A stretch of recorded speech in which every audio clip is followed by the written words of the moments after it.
ಶಿರಸಿ ಸಿದ್ದಾಪುರ ಕ್ಷೇತ್ರದಲ್ಲಿ ಭೀಮಣ್ಣ ನಾಯ್ಕ ಶಾಸಕರಾಗಿ ಆಯ್ಕೆಯಾಗಿ 2.5 ವರ್ಷದಲ್ಲಿ ಬಡವರಿಗೆ ಒಂದು ಮನೆಯನ್ನು ಸಹ ನೀಡಲಿಲ್ಲ.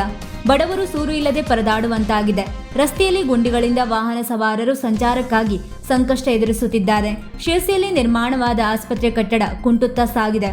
ಆಸ್ಪತ್ರೆಗಳಿಗೆ ವೈದ್ಯರ ಸಿಬ್ಬಂದಿಗಳ ನೇಮಕ ಮಾಡಲು ಇವರಿಂದ ಆಗುತ್ತಿಲ್ಲ ಎಂದು ಉತ್ತರ ಕನ್ನಡ ಜಿಲ್ಲಾ ಬಿಜೆಪಿ ರೈತ ಮೋರ್ಚಾದ ಉಪಾಧ್ಯಕ್ಷ ಅನಂತಮೂರ್ತಿ ಹೆಗಡೆ ಆರೋಪ ಮಾಡಿದರು. ಅವರು ಬುಧವಾರ ಸಿದ್ದಾಪುರದಲ್ಲಿ ಬಿಜೆಪಿ ವತಿಯಿಂದ ಹಮ್ಮಿಕೊಂಡ ಪ್ರತಿಭಟನೆಯಲ್ಲಿ ಪಾಲ್ಗೊಂಡು ಮಾತನಾಡಿ, ಭೀಮಣ್ಣನವರಿಗೆ ಆಡಳಿತ ನಡೆಸಲು ಆಗಿಲ್ಲವೆಂದರೆ ರಾಜೀನಾಮೆ ನೀಡಲಿ. ಕಾಗೇರಿಯವರು ಸ್ಪೀಕರ್ ಇರುವಾಗ ಶಿರಸಿಯಲ್ಲಿ ಆಸ್ಪತ್ರೆಗೆ ಅನುದಾನ ಹಾಕಿಸಿ ಕಟ್ಟಡ ಕಾಮಗಾರಿ ನಡೆದಿತ್ತು. ಈ ಸರ್ಕಾರ ಬಂದು 3 ವರ್ಷಕ್ಕೆ ಹತ್ತಿರ ಬರುತ್ತಿದೆ, ಆದರೆ ಅಭಿವೃದ್ಧಿ ಮಾತ್ರ ಶೂನ್ಯ ಎಂದು ಟೀಕಿಸಿದರು.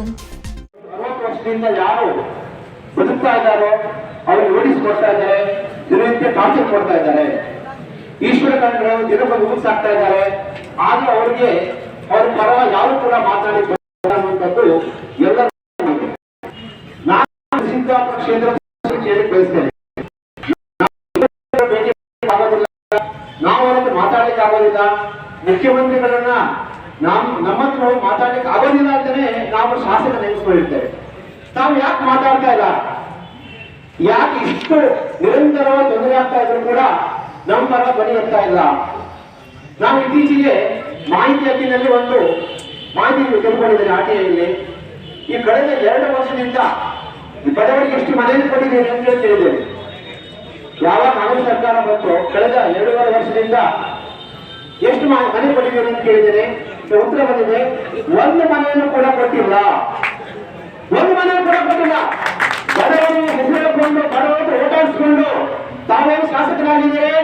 ತಮ್ಮ ಹತ್ರ ಕಳೆದ 2.5 ವರ್ಷದಿಂದ ಒಂದು ಬಡವರಿಗೆ ಮನೆ ಕೊಡ್ಲಿಕ್ಕಾಗಿಲ್ಲ ಅಂತಂದ್ರೆ ತಾವು ಯಾಕೆ MLA ಮುಂದುವರೆದು ಕೇಳ್ತಾ ಇದ್ದಾರೆ? ತಮ್ಮ ಸಾಧ್ಯ ಇಲ್ಲ ಅಂತಂದ್ರೆ ದಯವಿಟ್ಟು ತಾವು ರಾಜೀನಾಮೆ ಕೊಡಿ.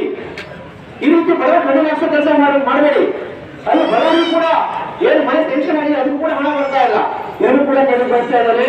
ಹಾಗೆ ತಾವು ದಯಮಾಡಿ ಕಲಿಯಬೇಕು. ಈಶ್ವರ ಖಂಡ್ರೆಯವರ ಮುಂದೆ ತಾವು ಮಾತಾಡಬೇಕು. ಹಾಗೆ ನಿನ್ನೆ ಬೆಳಗಾವಿ ಹೋಗಿ ನಾವು ಮನವಿ ಕೊಟ್ಟೆವು. ಸನ್ಮಾನ್ಯ ವಿಶ್ವೇಶ್ವರಯ್ಯ ಕಾಗೇರಿಯವರು ಹಿಂದೆ ನಮ್ಮ ಜಿಲ್ಲೆ ಮಲ್ಟಿ ಸ್ಪೆಷಾಲಿಟಿ ಆಸ್ಪತ್ರೆ ಬೇಕು ಅಂತ ಆಸ್ಪತ್ರೆ ಬಂದರು. ಅದು ಆಸ್ಪತ್ರೆ 80% ವರ್ಕ್ ಮುಗಿದೇ ಸುಮಾರು 1 ವರ್ಷ ಆಯ್ತು. ಅದು ವೈದ್ಯರು ನೇಮಕಾತಿ ಮಾಡ್ತಾ ಇಲ್ಲ. ಯಂತ್ರೋಪಕರಣಗಳು ಟೆಂಡರ್ ಕರೀತಾ ಇಲ್ಲ. ಹಲವಾರು ನಿರಂತರ ಪ್ರತಿಭಟನೆ ಆಗಿದೆ, ಉಪವಾಸ ಸತ್ಯಾಗ್ರಹ ಆಗಿದೆ, ಹೋರಾಟಗಳಿಗೆ ಎಷ್ಟಾದರೂ ಕೂಡ ಶಾಸಕರ ಬಗ್ಗೆ ಪಡಿ ಕರಿತಾ ಇಲ್ಲ. ತಮ್ಮ ಹತ್ರ ಅರಣ್ಯ ಅಧಿಕಾರಿಗಳ ಪರವಾಗಿ ಮಾತಾಡಲಿಕ್ಕೆ ಆಗ್ತಾ ಇಲ್ಲ. ಹಾಗೆ ಗುಂಡಿ ಮುಟ್ಲಿಕ್ಕೆ ಆಗ್ತಾ ಇಲ್ಲ.